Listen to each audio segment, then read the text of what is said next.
یہ سحری کے عمل کو مذاق نہ سمجھا جائے، سحری ضرور کی جائے، بڑا یہ قربت کا وقت۔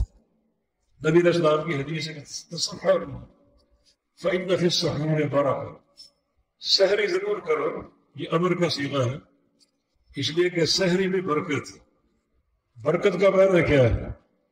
برکت کا معنی نمو، بڑھنا، تو سحری میں بڑھنے کی صلاحیت ہے۔ کس چیز کے بڑھنے کی؟ اس کا مقید نہیں کیا، دنیا کے بڑھنے کی، دنیا کے مال کے بڑھنے کی، اللہ کے رزق کی برکت کی، پھر اعمال صالحہ کے بڑھنے کی، یہ برکت مطلق ہے۔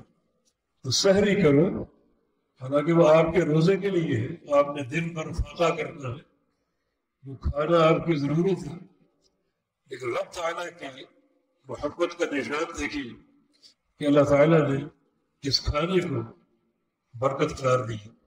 نبی علیہ السلام ایک دفعہ شہری تناول فرما رہے تھے، بلال حبشی آ گیا، فرمایا کہ ہلم الی الغداء المبارک، بلال آؤ میرے ساتھ یہ بابرکت ناشتہ کرو۔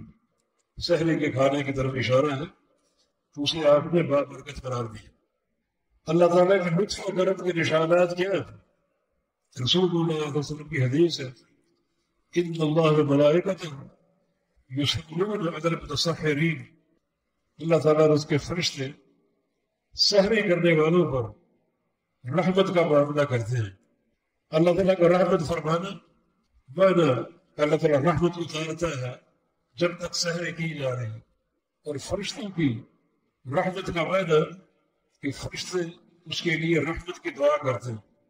ملائکہ کی دعا سے قیمتی چیز کیا ہو سکتی ہے؟ دین میں بڑی برکتیں ہیں۔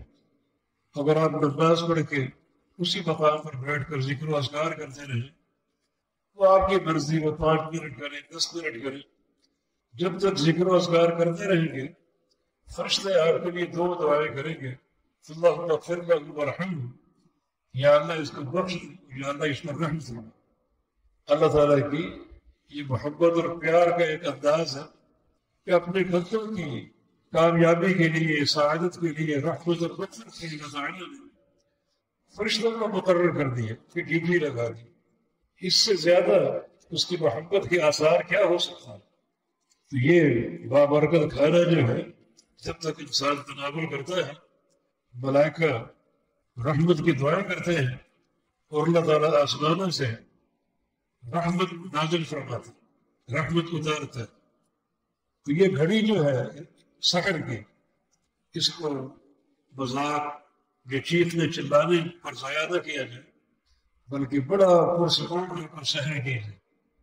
یہ وقت وہ ہے جب اللہ رب العزت آسمان دنیا پر نزول فرما چکا ہوتا ہے۔ نبی علیہ السلام کی حدیث ہے کہ ان ربنا ینزل الى سماء الدنیا حين يبقى من الليل الثلث الاخیر، کہ اللہ رب العزت جب رات کا آخری تیسرا پہر بچتا ہے تو آسمان اول پر نزول فرماتا ہے۔ جس وقت آپ سحری کا کھانا کھا رہے ہوتے ہیں تو اللہ رب العزت آسمان اول پر ہوتا ہے۔ بڑا یہ ایک قرب کے لمحات ہیں کہ آپ ایک اطاعت کا آغاز کرنے والے ہیں اور اللہ رب العزت آسمان اول سے آپ کے اس عمل کو دیکھ رہا ہے۔ سحری میں ایک اور خصوصیت ہے کہ بہت زیادہ اجر و ثواب کا باعث ہو سکتی ہے، بشرطے کہ دل میں آپ اس کا احساس کریں۔ رسول اللہ صلی اللہ علیہ وسلم کی حدیث ہے کہ خالف الیہود والنصارى، یہودیوں کی اور عیسائیوں کی مخالفت کرو۔ وہ سحری نہیں کرتے، ان کا روزہ سحری سے خالی ہوتا ہے، اور تم سحری کرو ضرور۔ کھانے کی اشتہا نہ ہو تو پانی کا گھونٹ لے لو، 2-4 کھجوریں لے لو، لیکن کرو ضرور تاکہ یہود و نصارہ کی مخالفت ہو۔ یہود و نصارہ کی مخالفت جتنی قوت سے کرو گے اتنا وہ اللہ کی رضا کا موجب ہے۔ دنیا کی مغروض ترین لعنتی قوم جو ہے وہ یہودی ہے، پھر عیسائی، تو ان کے ساتھ نفرت کا اظہار کہ یہ لوگ سحری نہیں کھاتے، سحری نہیں کرتے، ہم ان کی ڈٹ کر مخالفت کریں گے۔ کھانے کا اشتہا نہ بھی ہو تو چند گھونٹ پانی کے ہی پی لیں گے، 2-4 کھجوریں لے لیں گے، 2-4 نوالے لے لیں گے تاکہ اس قوم کی مخالفت ہو سکے۔ اور اللہ نے اس وقت کو، اس سحری کے کھانے کو کتنا کارآمد بنا دی، کتنے فوائد کو جمع کر دیا۔ تو وہ ذات چھوٹے چھوٹے اعمال پر بندوں کی کامیابیوں، بخششوں اور عنایتوں کے فیصلے فرماتا ہے۔ اقول قولی ھذا وآخر دعوانا الحمد للہ رب العالمین۔